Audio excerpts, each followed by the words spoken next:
لو عايزين تتفرجوا على فيلم أكشن وأثارة جديد، مفيش أفضل من فيلم لاند أوف باد، وبيحكي عن تعاون وحدة التحكم في الدعم الجوي الميداني بقيادة كيني مع فريق قوات دلتا لأداء مهمة في الفلبين، إلا أن الفريق يحاصر في مكان دون أسلحة ولا يوجد سبيل للنجاة، وبنشوف أية الله هيحصل.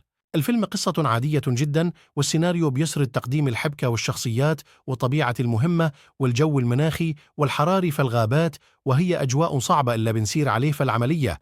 ويمكن فصل البداية يعيبه إنه طول شويتين، ولكن الفيلم على مستوى الأكشن دموي ومعمول بأتقان. ويمكن من فترة طويلة شوية أحب مشاهد الانفجارات، وأحس إن فيه اهتمام بتصنيعها وتصوير المشاهد، رغم إن يمكن ما حبيتش سلو موشن فيها.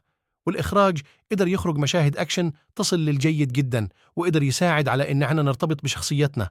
ومع توالي كل فصل بتحس بأثارة، ودرجة الترقب والقلق بتزيد مع توالي الفصول، وده كان شيء جيد جدا. وقدر يحافظ عليها من أول لحظة لآخر لحظة، وقدر يحافظ على المتعة بتاعته، بل كمان قدر إنه في بعض الأحيان يخالف توقعاتي بسير الأحداث. راسل كرو كان جيد، وفي مشهد في نهاية الفيلم عمله بشكل ممتاز. ويليام هيمسمورث كان الأفضل.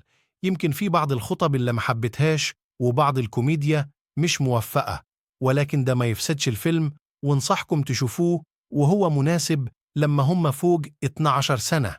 التقييم النهائي 7/10. يلا بينا، لو عجبك الفيديو دوس لايك واشترك في القناة وشغل زر الجرس.